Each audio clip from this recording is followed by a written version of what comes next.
Hola a todos, bienvenidos a este espacio de entrevistas y conversaciones de temas doctrinales, teológicos, ministeriales y entre otros. En esta oportunidad nos acompaña Carlos Astorga. Él es director editorial de Lifeway Recursos y cuenta con una maestría en teología, enfocado en teología histórica por el Seminario Teológico de Dallas. Bienvenido, hermano Carlos. Muchas gracias, Walmer. Gracias por invitarme. Es un privilegio para mí. Saludos a todos los que nos estén escuchando. Que Dios los bendiga y qué privilegio poder compartir un poquito con ustedes acerca del tema de hoy, ¿no? Y el tema que nos reúne en esta ocasión es hablar un poco acerca de los padres de la iglesia, que es una etapa de la historia de la iglesia, ¿no? Y vamos a ver algunos puntos relacionados a esto y la importancia que tiene para la vida del creyente y la iglesia de hoy. Hermano, ¿qué tal si empezamos hablando acerca de quiénes fueron los padres de la iglesia y por qué se les llamaba o se les conoce como padres de la iglesia? Claro que sí. Mira, pues en primer lugar lo que podemos decir es que en la época inicial, después de la época de los apóstoles, reconocemos ahora, viendo hacia atrás, hacia el pasado, a un grupo de personas, ¿verdad? Que por causa de su testimonio, por causa de su enseñanza y la fidelidad de su enseñanza, recibieron este término afectivo, ¿verdad? Era un término de estima para ellos como personas que fueron claves al desarrollo de la fe cristiana ortodoxa, ¿verdad? Entonces, lo que podemos primero decir es que la idea de padres de la iglesia es eso, es un término de honor, de respeto, que reconoce a un cierto número de individuos en los primeros siglos. Algunos cuentan incluso a los apóstoles, ¿verdad? Entre los padres, pero independientemente de esa distinción, son estos individuos que en esos primeros siglos ayudaron a preservar la unidad de la iglesia y a definir lo que conocemos como la ortodoxia cristiana. Entonces, hay varias razones por las que se les conoce de esta manera, pero creo que de entrada pudiéramos decir eso, ¿verdad? Esos son los padres, ¿verdad? Y tenemos a gente como Ireneo, está Tertuliano, está Ignacio de Antioquía, está Atanasio, está incluso Agustín de Hipona, entre algunos, ¿verdad? De los que quizás serían más conocidos, ¿no? Así es. Y algunos historiadores los han clasificado, ¿no? Como padres apostólicos, Ujú, aquellos quienes eran discípulos de los apóstoles, ¿no? Como Clemente de Roma, ujú, Ignacio de Antioquía y también Policarpo. exacto, Otro grupo sería los padres apologistas, ¿no? así es. Incluso algunos llaman padres dogmáticos. Ahora, ¿por qué se les llama apologistas dogmáticos a algunos de estos hombres? Sí, en la época antigua de la iglesia hubo un tiempo de mucha persecución, ¿verdad?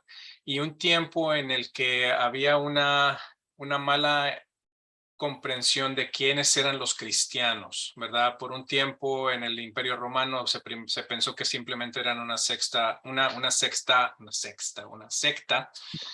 del judaísmo, ¿verdad? Ujú. Entonces no hubo ningún problema por unos poquitos años, pero cuando se entendió que esta era una nueva forma de fe, entonces empezaron a ser atacados, ¿verdad? Y empezó a haber algunas ideas equivocadas, ¿verdad? Pensando que los cristianos comían sangre y bebían sangre y comían carne y algunas otras cosas, ¿verdad?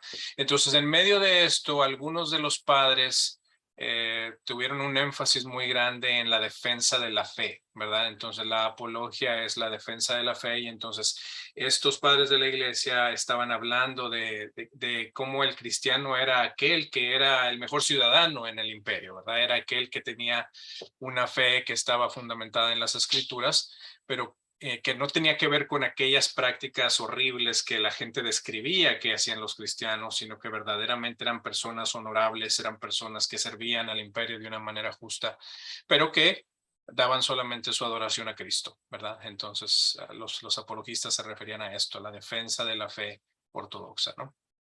Y defendieron de todas esas falsas acusaciones, ¿no? Y usted mencionó algunas de ellas, al canibalismo, incluso de Ujú, ser ateos, porque no así estaban es, adorando a los dioses romanos, ¿no? así es. Pero los cristianos adoraban al verdadero al verdadero Dios. Ahora, Así es. entonces, hablar de los padres de la iglesia, ¿qué importancia tendría ahora para nosotros? Puesto que eso fue hace muchos siglos atrás, estamos hablando del siglo III, siglo IV, ¿qué importancia tienen ellos ahora para nosotros, siglo XXI?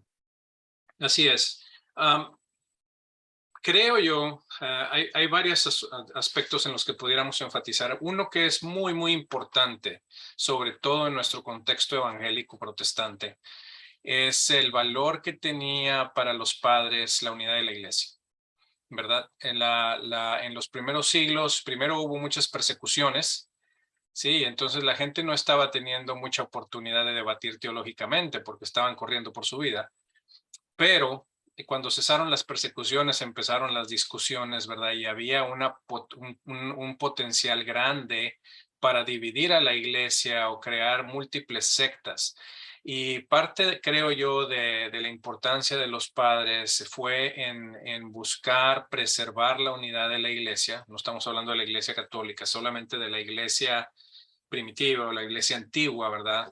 Que Ujú. surgió después de los apóstoles o como resultado del testimonio de los apóstoles.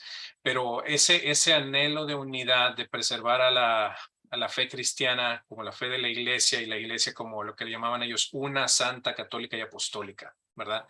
Entonces, costó meses a veces, cada vez que se reunían y los debates a veces costaron destierros, costaron ser expulsados de algunas porciones del imperio y todo, pero eran personas que lucharon fielmente por preservar la fe. Ese es un lado.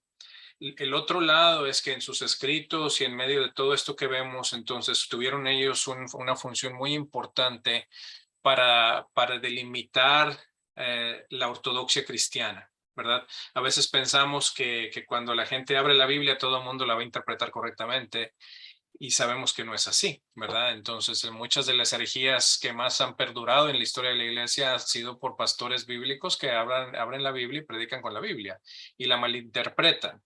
Entonces, a lo largo de los años de la iglesia antigua, una cosa que vemos es que esta intención de estar conversando y estar debatiendo sobre los temas esenciales de la palabra de Dios los llevó a definir lo que llamamos la ortodoxia cristiana, que nos libra de abusar de la palabra de Dios, ¿verdad? Y que establece los límites de una lectura cristiana de las escrituras. Entonces, eso es muy importante y por supuesto también su testimonio en medio de una cultura hostil, ¿verdad? Como Policarpo que mencionabas tú, ¿verdad? Que fue llevado, ¿verdad? Ahí a la muerte, ¿verdad? Y estaban tratando de convencerlo de que no muriera, ¿verdad? Y lo llamaban ateo, como mencionaste tú, ¿verdad? Y en medio de todo eso, él tuvo un testimonio fiel hasta ser martirizado. Entonces, eso también fue algo que animó a los creyentes a perseverar en la fe, a ser fieles al Señor en medio de una condición bastante hostil. Entonces, tienen un valor significativo en el desarrollo del canon, en el sentido de determinar cuáles eran los libros, las escrituras verdaderos, porque había muchos libros que empezaron a surgir, ¿verdad? Que trataban de tener la misma autoridad de los libros que eran los libros inspirados. Y en medio de todo esto, el trabajo y el esfuerzo y la fidelidad de hombres como Atanasio y otros, ¿verdad? Fue muy importante para preservar la fe que nos ha llegado a nosotros también, ¿no? Sí, y bueno, podemos ver también cómo los discípulos de los apóstoles comprendieron las enseñanzas apostólicas y cómo estas han sido transmitidas, ¿no? Por las Ujú. cuales ellos lucharon o defendieron, ¿no? Por eso también se les conoce como unos grupos de apologistas. Así Y es. esto ocasionó el martirio de muchos de ellos. Y a esta época también se le conoce como la era de los mártires y Ujú. también la era de los gigantes, aquellos quienes enseñaron, salieron en defensa de la fe cristiana. Así es. Mencionaste el canon bíblico. Muchos cristianos desconocen de que el canon bíblico ya se desarrolló o se completó muchos años más tarde que después de los apóstoles, ¿no? Ellos no tuvieron la Biblia como nosotros tenemos el Nuevo Testamento, sino Así que es. todo esto se fue desarrollando y por el contexto y las situaciones de aquel entonces, creemos que Dios ha estado guiando todo eso para poder nosotros recibir como herencia lo que cada día usamos, nuestra Biblia, ¿no? Ahí los Exacto. libros del Nuevo Testamento. Pero también podríamos decir que nos permite ver, ¿no? La importancia de enfocarnos o aprender algo de los padres de la iglesia, nos permite ver la lucha que ellos tuvieron contra las herejías, ¿no? Ujú, así es. Ah, este, usaste es un término, ¿no? La ortodoxia. Quizás no Sí. todos entienden qué es la ortodoxia. Así es. Bueno, y es muy importante lo que mencionabas, ¿verdad? Los primeros creyentes no tenían una Biblia, una copia de la Biblia personal, ¿verdad? Esto no ocurrió hasta después de la Reforma, ¿verdad? La mayoría de la gente iba a la iglesia a escuchar la exposición de la palabra de Dios, la lectura de la palabra de Dios. Por eso es que todavía hasta la fecha es importantísima la lectura pública de las Escrituras, porque aunque la mayoría de las personas tienen múltiples copias de la Biblia en sus casas, no la leen, ¿verdad? Entonces, la iglesia tiene una responsabilidad de proclamar audiblemente la palabra de Dios. Y por muchos años, ¿verdad? La fe de la iglesia que se le dio una vez, ¿verdad? Judas, en el libro de Judas, el versículo 3, donde dice que nosotros debemos de contender ardientemente por la fe una vez dada a los santos. Y esta fue la función de estos padres por múltiples décadas, ¿verdad? Donde ellos recibían oralmente la doctrina de los apóstoles, que también se llamaba la regula fidei, le llamaban la regla de la fe, y su función era pasarla íntegra, sin alteración. Pero en ese proceso, el desarrollo del canon bíblico tomó años, ¿verdad? Entonces, y bueno, otra cosa que en medio de esas discusiones, ¿verdad? Empezaron a haber debates, ¿verdad? Por muchos años se hablaba de Jesucristo como el Hijo de Dios, de que existía solamente un Dios, pero de pronto que cesaron las persecuciones, la gente empezó a preguntar, bueno, pero si hay un solo Dios, si el Padre es Dios y Cristo es Dios, ¿qué clase de relación hay entre ellos? ¿Hay dos dioses o hay tres dioses? Y entonces, en ese proceso de desarrollo, no de desarrollo, sino de redefinición o clarificación de lo que dicen las escrituras, entramos a este proceso donde surgen los concilios y empiezan a haber preguntas. ¿Cuál es el carácter de Dios? Si hay un solo Dios, ¿cuál es la relación entre el Padre y el Hijo y la relación entre el Padre, el Hijo y el Espíritu Santo? Entonces, lo que podemos nosotros decir, ortodoxia orto es derecho, ¿verdad? Por eso vamos al ortodoncista, ¿no? O la ortopedia para que le arreglen a uno los huesos, ¿verdad? Orto es recto o derecho y doxia es doctrina, ¿verdad? Entonces, la ortodoxia es simplemente la doctrina sana o la doctrina que está conforme a la enseñanza de los apóstoles y profetas en las escrituras, ¿sí? Y esta ortodoxia se define en esos primeros siglos y tiene que ver con la inspiración de las escrituras, el canon de las escrituras, la doctrina de Dios, la doctrina trinitaria, ¿verdad? Que es la que hace distintiva la enseñanza cristiana sobre Dios. Um, no es suficiente creer en Dios para ser cristiano, tenemos que ser trinitarios. La ortodoxia es trinitaria, no es nada más, no cree nada más en un solo Dios. Y también la persona de Jesucristo y las doctrinas acerca de la gracia y el pecado, ¿verdad? Entonces, eso sería la ortodoxia, la sana doctrina que está en el fundamento de la fe, ¿verdad? ¿Quién es Dios? ¿Quién es Jesucristo? ¿Verdad? ¿Qué es el pecado? ¿Cuál es la forma de la salvación? ¿Cuál es nuestra esperanza eterna? ¿No? La resurrección entre los muertos. Entonces los padres, por medio de todos estos debates y finalmente los concilios de los primeros siglos, llegaron a definir lo que nosotros tenemos como la ortodoxia, que está en los credos como el credo de Nicea, ¿verdad? Y el neoconstantinopolitano y otros, ¿no? Ujú. Sí, y bueno, este asunto de los concilios es uno de los eventos, creo que importantes dentro de la historia de la iglesia, porque se ha luchado justamente contra las herejías, como por ejemplo el arrianismo. Desde sus inicios entendemos que el cristianismo ha sufrido a todo tipo de ataques y acusaciones, como lo que ya hemos mencionado de antes. Y uno de esos ataques son justamente herejías, falsas enseñanzas, y es ahí donde podemos ver la ortodoxia, Así esas es. enseñanzas de los apóstoles que se han ido transmitiendo de generación en generación, que se mantuvo Dios obrando dentro de todo eso. Y es ahí donde nace o se dan lo que se conoce como los concilios. Ya mencionaste esto. ¿Qué son los concilios? Y qué importancia también tuvieron, qué papel jugaron dentro de la iglesia, de la historia de la iglesia. Así es. Si regresamos a lo que mencioné al principio en relación al anhelo de estos padres, ¿verdad? Y de los ancianos y obispos en los primeros siglos de preservar la unidad de la iglesia, ¿verdad? Los concilios fueron un instrumento providencial de Dios para reunir a los líderes de la iglesia y entonces dialogar, ¿verdad? Y debatir en relación al significado preciso de las escrituras en relación a doctrinas fundamentales. Por ejemplo, cuando tú mencionabas de Arrio, ¿verdad? Arrio era un pastor de una iglesia, ¿verdad? Como los que habría hoy, ¿verdad? Y predicaba a su iglesia con su Biblia.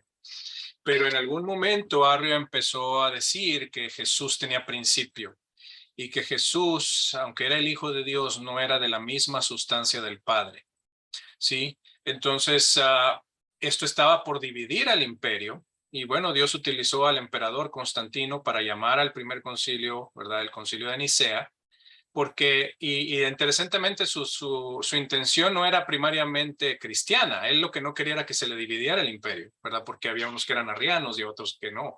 Entonces, él convoca al concilio, pero en ese sentido fue un instrumento de Dios para que todos los líderes de la iglesia se sentaran a estudiar las escrituras y entender qué significa que el Padre es Dios y que Cristo es Dios. ¿Verdad? Y entonces, después de varios meses de estar ahí debatiendo y estudiando, estaban evaluando dos posturas. La postura de Atanasio, que decía que Jesús es de la misma sustancia que el Padre, y la postura de Arrio, que decía que es de sustancia similar. Y era una sola letra, ¿verdad? En el griego, ¿verdad? Homoousios o homoousios, ¿verdad? Que le llamaban el debate del diptongo, ¿no? Que si tenía la U o no, porque si le ponías esa letra adicional era de sustancia similar, y si la quitabas era de la misma sustancia. Entonces, en el concilio, después de meses de debates, ya no fue nada más qué piensa Arrio y qué piensa Atanasio, sino se fue la doctrina de la iglesia.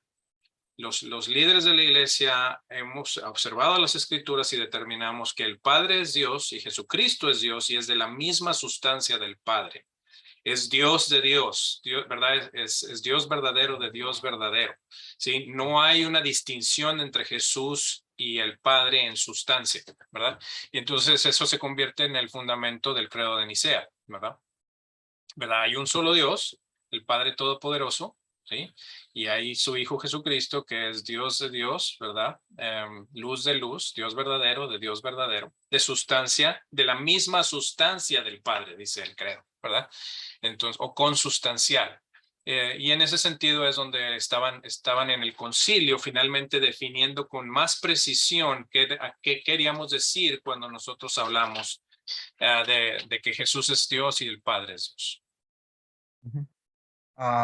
Bueno, se mencionó a los arrianos, pero también hubieron otros grupos, como los gnósticos, que negaban la humanidad, ¿no? La humanidad verdadera del Señor Jesucristo.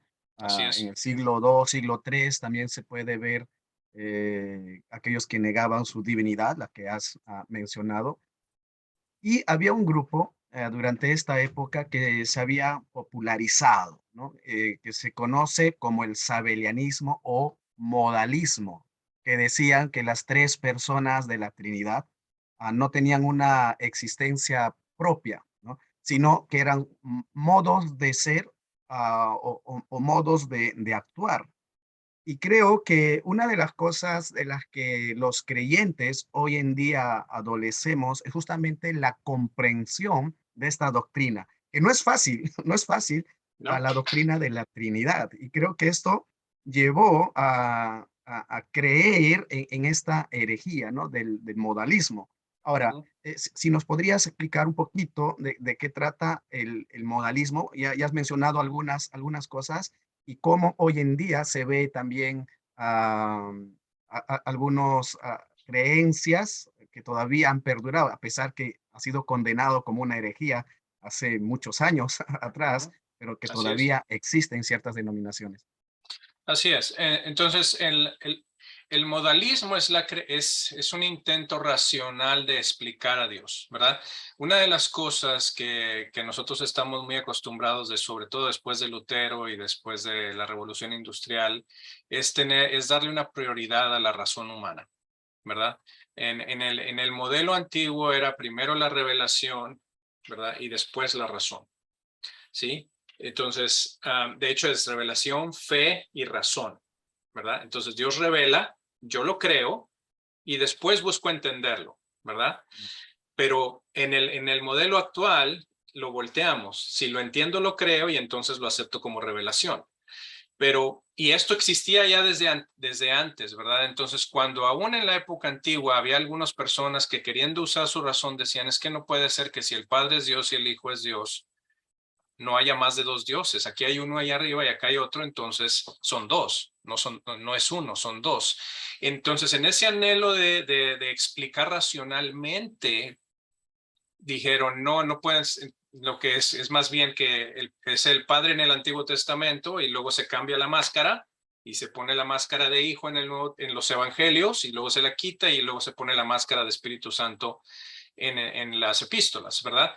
¿Por qué? Porque lo que quieren es preservar la unidad y entonces no puede haber más de uno. Entonces lo que dicen es que nada más había uno en el Antiguo Testamento y es el mismo que lo ves en el Nuevo, pero con otro nombre y después en las epístolas, ¿verdad? Es como si yo soy papá y también soy hijo y también soy empleado, ¿no? Entonces, y soy la misma persona y querían explicar a Dios de esta manera, racionalizando que solamente es uno.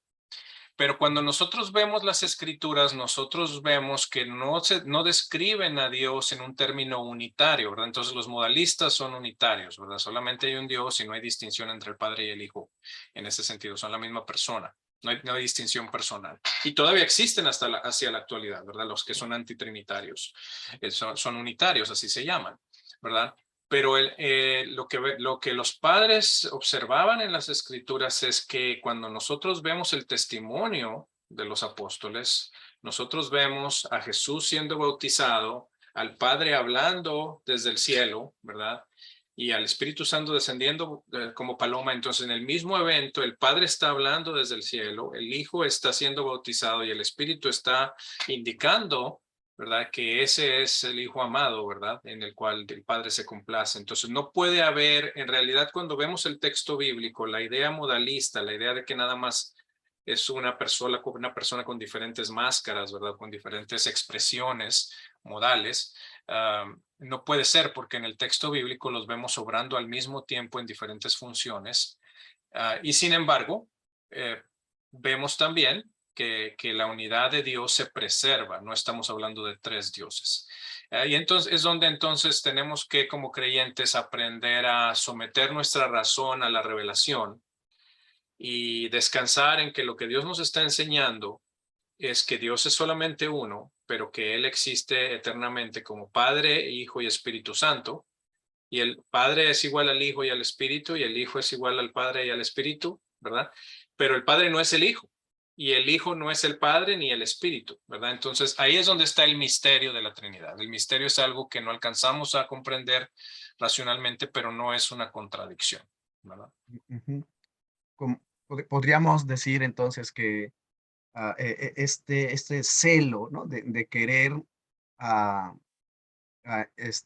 hacer, mantener o preservar la idea de que hay un solo Dios, que era la enseñanza del Antiguo Testamento, ¿no? Dios, Así vemos es. ahí que hablaba y decía, hay un solo Dios. Entonces, en ese celo, en ese deseo de querer mantener esa verdad bíblica, les llevó pues a terminar abrazando una herejía, ¿no? Así es.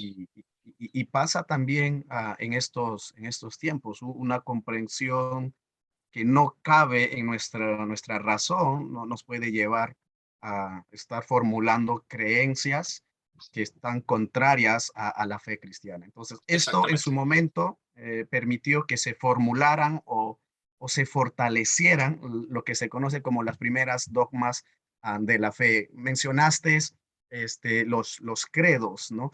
Ya has dicho que los credos nos ayudan a ver lo que estos primeros padres creyeron a la luz de la palabra de Dios, porque no es algo que ellos intentaron creer así nomás, sino que les llevó semanas, les llevó meses los concilios para poder, como dijiste, estudiar, debatir estos temas y al final, pues tener un resumen de todo y mira, y Así esto es es. lo que la Biblia enseña. Y todo esto se resume en lo que se conoce como los credos, ¿verdad? Ujú. Ahora, pasando ahora a otro tema, a otro punto. Muchos relacionan los concilios y padres de la iglesia con la Iglesia Católica Romana. ¿Qué relación tiene todo esto con la Iglesia Católica Romana, como hoy se le conoce? Así es. Tristemente, cuando vino la reforma tuvo muchos beneficios, ¿verdad? Nos regresó a la fidelidad de la enseñanza bíblica en relación a la justificación por la fe, ¿verdad? Regresó a la iglesia a depender de las escrituras solamente y de la obra de Cristo solamente. Pero en medio de toda la lucha, de toda la lucha que hubo históricamente en la Edad Media por causa de la corrupción de la institución de la iglesia en la Edad Media, todo lo que tenía como que sensación católica, como que se le empezó a hacer el feo, ¿verdad? Una de esas cosas era la tradición apostólica o los escritos de los padres. Ahora, los reformadores no rechazaron las enseñanzas de los padres de la iglesia, pero no las ponían al mismo nivel de la Biblia. Pero esta idea, después, posterior a la reforma, entonces le dio como que una herramienta a la Iglesia Católica para decir, los padres son nuestros, ¿verdad? Pero en realidad, cuando nosotros estudiamos la historia de la Iglesia, todos estos padres apostólicos vivieron previo a lo que nosotros conocemos como la Iglesia Católica Romana hoy en día. En otras palabras, en el primer siglo, en el segundo siglo, en el tercer siglo, en el cuarto siglo, en el quinto siglo, no había iglesia católica romana. Había iglesia católica en el sentido de que la iglesia era universal, ¿verdad? Aquella que tenía la misma fe creída por todos en todas partes y en todos los tiempos, ¿verdad? Pero la iglesia católica con su sede en Roma, aunque en la Iglesia Católica quieran regresar la sucesión apostólica hasta Pedro, ¿verdad? Que supuestamente se corre por medio de los papas, no hay ninguna evidencia de que ningún papa de Roma tuviera autoridad sobre toda la Iglesia hasta el año 590 con Gregorio I, ¿verdad? Entonces, muchos dicen, los padres esos son católicos, y sí son, pero no son católicos romanos. Ujú. El catolicismo romano, como lo conocemos hoy, no inició oficialmente hasta el concilio de Trento en 1546, posterior a la Reforma.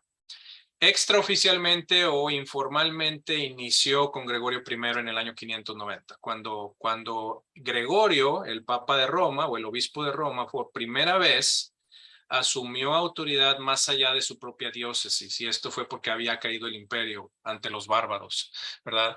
Pero antes el obispo de Roma, aunque tenía un honor especial, no tenía una autoridad oficial más allá de Roma.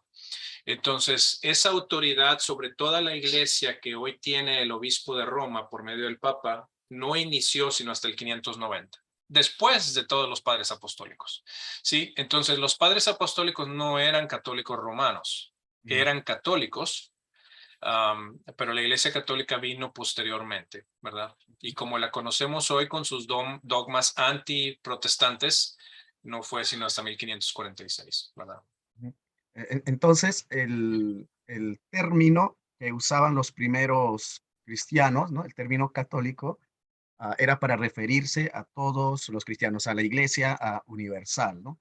Ajá, Después ya llegó a ser un término como hoy nosotros o los evangélicos conocemos, la iglesia católica romana. Y correcto. muchos, por ejemplo, voy a citar a uno de los escritos de los padres de la iglesia que decía, ¿no? Fuera de la iglesia no hay salvación. Orígenes, por ejemplo, escribió esto y la Iglesia Católica Romana toma ese escrito para decir que fuera de la Iglesia Católica Romana no hay salvación, ¿no? Y es por Correcto. eso que ellos creen enseñan, predican que la única iglesia que salva, pues es la Iglesia Católica Romana. Pero Correcto. otra vez, como ya has mencionado, el uso del término que ellos hacían era muy distinto a lo que hoy en día ah, están haciendo la Iglesia Católica. Muy Así es. bien, para terminar, hermano Carlos, en síntesis, entonces, ¿qué podemos, de todo lo que hemos mencionado, creo que podemos rescatar muchas cosas que valorar de los primeros cristianos, de los padres de la iglesia? ¿Qué enseñanza más nos dejaron ellos que la iglesia de hoy, del siglo XXI, deberíamos de tomar en cuenta? Claro. En primer lugar, creo yo, especialmente como evangélicos, tenemos que apreciar el valor de la unidad de la iglesia. Los evangélicos nos dividimos por todo, ¿verdad? Las iglesias se dividen por el color de las paredes, por cómo pintaron el baño, por si quieren, si cambian las bancas de que sean las bancas tradicionales a que sean sillas plegables, por la manera de los ministerios de los niños. Casi cualquier excusa, porque eso es lo que son, es motivo de separación. Y cuando nosotros vemos hacia el pasado, en la época de la iglesia antigua, nosotros vemos que a los padres les costó sangre, sudor y lágrimas, literalmente, preservar la unidad.